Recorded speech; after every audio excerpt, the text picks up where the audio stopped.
Today, I'm going to be breaking down everything you need to know about your metabolism, the science of how to lose fat and keep it off sustainably. If you don't know me, hi, I'm Emily. I'm a trained biochemist turned personal trainer. I graduated the top of my biochemistry class, and now I'm here to help empower you and educate you on the way to your fitness goals. Today, I'm answering all of your questions about metabolism, including what is your metabolism, how does your metabolism affect weight gain and weight loss, what's the best way to lose weight sustainably, can you have a broken metabolism, can you increase your metabolism, and I'll also go through how your metabolism may be playing a role if you're really struggling to lose fat. Let's start with what is your metabolism? So a lot of people might think of your metabolism and think of how many calories you burn or maybe how much food you eat. And while metabolism does play a role in those things, metabolism is actually much simpler than that. Metabolism is defined in biochemistry as a series of reactions that occur within living organisms to sustain life. And this includes when you eat food and it's broken down inside of you into macromolecules such as fats, proteins, carbs, and those are further broken down to form energy that your body can use. That also includes when you use energy in your body to go do activities like go for a jog or take your dog for a walk. And the entire goal of the body and all of these metabolism processes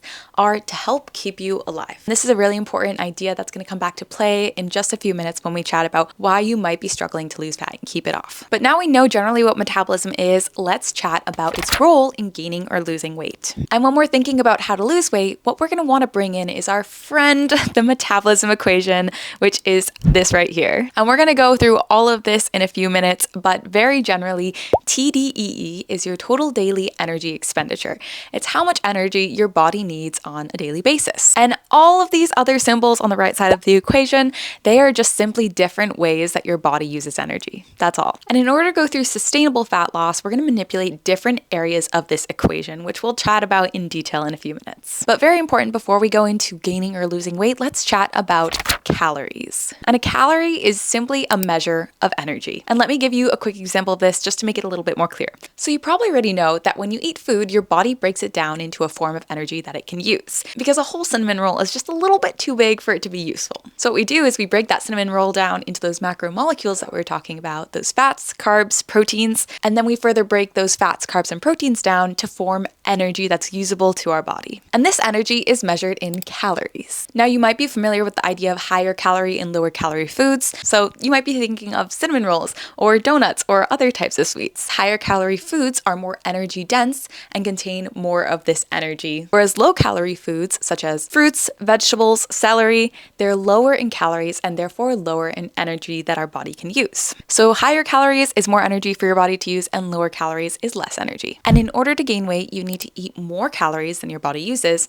And in order to lose weight, you need to eat less calories than your body uses on a daily basis. And that's called a caloric deficit. Whereas the number of calories that your body burns and uses on a daily basis is called your maintenance calories. And you can pretty easily determine your maintenance calories using an online calculator. There's tons of them. I'll link a few in the description, but basically you're just going to put in your height, weight, age, and activity level, and then it's going to tell you your breakdown of your maintenance daily calories, which is how many calories you would need to eat in a day to just maintain your weight. So you know you want to be in a caloric deficit in order to lose weight. Now the percentage caloric deficit that you want to be in is going to be very individualized depending on your starting weight, how much weight you want to lose, how fast you want to lose that weight, whether you have other athletic goals, and whether you're looking to grow muscle as well as lose fat or to simply lose fat. And now you might be thinking that in order to lose as much weight as possible, you just need to eat as few calories as possible. But let's chat now about why that's not the best strategy for sustainable weight loss. And this also might be the reason that you've been struggling to lose weight in the past if you've already gone through a diet or if you've done a few crash diets. Perhaps you tried dieting and then it didn't work and then you went back to maintenance and then you tried dieting again and it didn't work again. So this might be a reason that you're struggling to lose fat here. Remember how I mentioned that the entire goal of your body is just to keep you alive? Well, what happens when you drop your calories too low is your body becomes stressed. Your body's really smart, so it knows how many calories you're consuming through your foods on a daily basis. And your body has lots of important things to do. It's got to send energy to your brain to think. It needs to rebuild cells and heal wounds. It needs to build a strong immune system. It needs you to have happy, healthy, functioning hormones. There's lots and lots of things that your body needs energy for internally. So when it senses that there aren't lots of calories coming in, it does something really smart. It adapts its metabolism. metabolism, which is what many people call a broken metabolism. But we'll talk more about that in 1 second. Now, before you say, Emily, what the heck are you talking about? Let me bring in our trusty old friend, the metabolism equation. Remember her? Yeah, we remember her. So now we're going to break this down a little bit more in detail to understand what's happening when your metabolism adapts.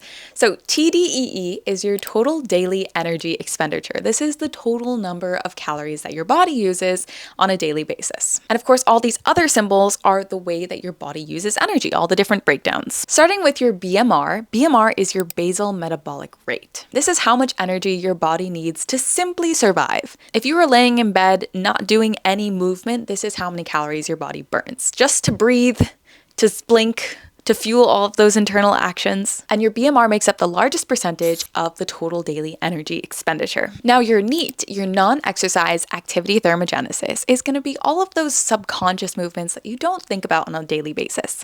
This includes you walking, you fidgeting, just tapping your toe to that music. So these are subconscious movements, not intentional or planned exercise. On the other hand, EAT or EAT is your exercise activity thermogenesis. And this is going to be all of the calories that you burn from planned exercise. This includes your weight session, any cardio, if you're going to a spin class or if you're going for a jog.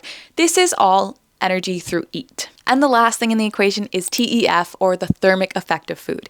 And this is a pretty small portion of your total daily energy expenditure, but it's simply the energy burned by digesting and absorbing food, because it actually takes energy for us to eat and digest food. So going back to metabolic adaptations, when you're eating too few calories consistently on a daily basis, it means your body has less energy to work with. And when it realizes that, it adapts to lower the amount of energy that it uses on a daily basis. And this is going to show up in a few different ways. One way is it's going to cut off the energy that it's sending to non-essential resources. And things like that include your menstrual cycle. This might show up as not having a period, your hair and nails. So your hair or your nails might become more brittle. I mean, I suppose if we think about it, your brain is more important than your nails, but pros, cons. Your digestion might slow down. This might start showing up as food sensitivities or GI tract issues. Your body will also adapt by sending less energy to NEAT, which is those subconscious movements, walking around, fidgeting. So naturally, you won't notice this, but your body will it'll be more tired and you'll fidget less.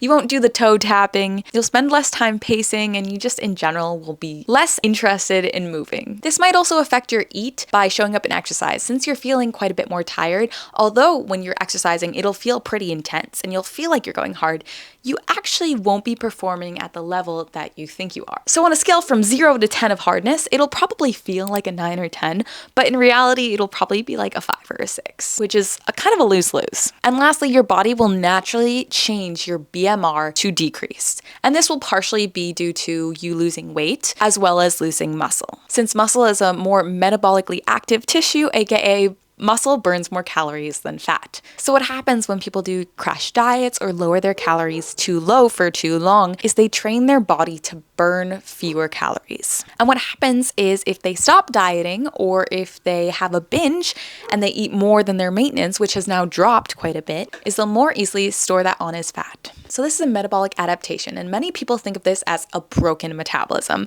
In reality, your metabolism isn't broken, it's just changed, and this can be a really frustrating process for people who have gone through this. So the next question you might have is, can you increase your metabolism? Unfortunately, the answer is in most cases, yes, you can. There are ways to increase your metabolism back up, and this is through a process called reverse dieting.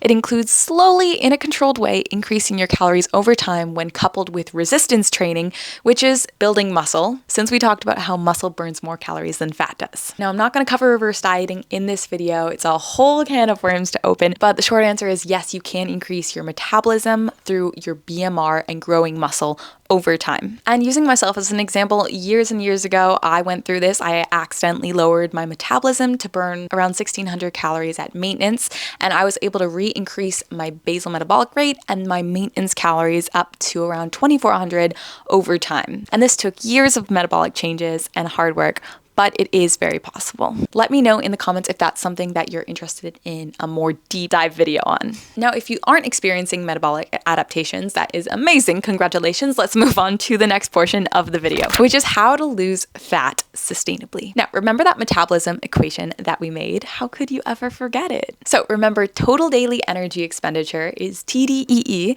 is how many calories your body uses on a daily basis. And in order to lose weight, you need to burn more calories than you consume. So your total daily energy expenditure needs to be larger than your calorie intake. And effective weight loss strategies are not only going to target the amount of calories that you eat or being in a caloric deficit, but also different areas of this metabolism equation in order to increase the total daily energy expenditure of your body. Now let's talk about a few different ways that you can manipulate this metabolism equation in order to increase your total daily energy expenditure. One of the easiest ways is going to be through increasing your activity, your exercise. This is going to target your eat, and it's going to look like adding in a few resistance workouts, maybe some cardio. Realistically, a combination of those is going to be the best option for weight loss rather than just resistance training or just cardio. And while eat is the lowest portion of your total daily energy expenditure, adding in exercise is going to be a really valuable strategy for effective weight loss. Now, something that plays a much larger role is going to be your NEAT, your non-exercise activity thermogenesis, which as a reminder is your non-planned exercise. So this includes taking walks, this includes doing your chores like vacuuming the house, it includes walking your dog or playing with your kids or simply walking around. This is why everyone rages about doing 10K steps a day is essential, because it really adds to your non-exercise activity thermogenesis. But it doesn't have to be completely subconscious, it can also be planned. So you could schedule a hot girl walk. You could just decide to take a walk during your lunch break. You could go to the park to play with your dog. You could park a little bit farther from the train station just to add a little bit of extra steps on your way to work. So you can be intentional about adding to your NEAT and just being more active throughout the day. What this looks like for me is I try to take a walk in midday and I try to take a walk in the evening if I can. And lastly, your BMR, which is your basal metabolic rate, that's going to be the largest proportion of your total daily energy expenditure. But working on your BMR is going to be more of a long-term strategy. And that's because your BMR is mostly determined on your actual mass, which is how big you are, as well as how much lean muscle you have. So in order to increase your BMR, it's going to be through gaining muscle. And that's because muscle burns more calories than fat, we remember. Have you ever wondered why there's that one friend who eats everything they want and is super muscular and just never gains weight? In fact, they get hangry like every 4 hours if they don't eat a sandwich or something. You know that person? It's because they have more muscle. So their BMR is much higher, so their TDEE is higher, so they burn more calories naturally on a daily basis. And I like to think about building muscle like investing in stocks. You're not earning thousands of dollars overnight, but over months and even years, you can really see that money add up in your bank account. So it's more of a long-term strategy, but it's very, very important for long-term sustainable fat loss and health, among other things. So in summary, to lose weight sustainably, a few areas you can target in our metabolism equation is eat, adding in workouts per week, NEAT, which is going to be being more active throughout the day, walking more, being intentional with movement, and BMR, which is more of a long-term gain, but focusing on resistance training. And if you're thinking, no, Emily, I don't want to gain muscle, I'm going to look bulky, I hate to break it to you, but people who have lots of muscle and look bulky just have a higher body fat percentage over that muscle. Now, if they were to lose a little bit of body fat, they would look very lean, toned, shredded, whatever word you want to pick. And if you fall into the group that wants to gain muscle as well as lose fat, I recently made an entire video about how to go through body composition, lose fat, and gain muscle at the same time. So that video will come up at the end of this video. But if you enjoyed this video, let me know in the comments. And if you're working towards fat loss goals, I hope that you know a little bit more about your metabolism now and found this video helpful. I will see you in the next one.